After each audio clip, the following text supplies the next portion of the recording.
काही क्षण आयुष्यात असे असतात जे फक्त साजरे केले जात नाहीत तर मनाच्या अगदी खोल कप्प्यात जपून ठेवले जातात. आजची माझी मंगळागौर माझ्यासाठी अशीच एक खास आठवण आहे, कारण ही माझी पहिलीच मंगळागौर. या सुंदर दिवसाची तयारी करताना माझी आई, माझ्या सासूबाई दोघीही माझ्या पाठीशी अगदी खंबीरपणे उभ्या राहिल्या.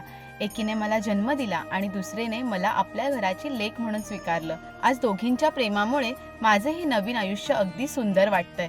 सगळ्या तयारीनंतर जेव्हा मंगळागौरीची पूजा करण्यासाठी बसले तेव्हा मनात एकच भावना होती, आई गौरी, माझ्या संसारावर तुझा आशीर्वाद सदैव राहू दे. माझ्या कुटुंबात प्रेम, सुख, समाधान आणि समृद्धी नांदू दे.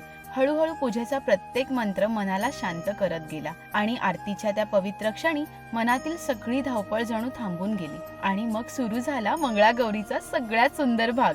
एक एक करून सगळ्या सुवासिनी आल्या. हसऱ्या चेहऱ्याने, प्रेमाने आणि उत्साहाने सगळं घर जणू आनंदाने भरून गेलं. मग काय, फुगड्या, खेळ, नाच, गाणी, धम्माल, मस्ती आणि खळखळून हसणं. प्रत्येक क्षणात एक वेगळीच ऊर्जा होती. कुणी नाचत होतं, कुणी टाळ्या वाजवत होतं, तर कुणी सगळ्यांना हसवत होतं. आणि मग आला आपल्या मंगळागौरीचा खास रंग, उखाण्यांचा. साडी नेसते नऊवारी, पदर काढते साधा, विक्रांतराव माझे कृष्ण, मी त्यांची राधा.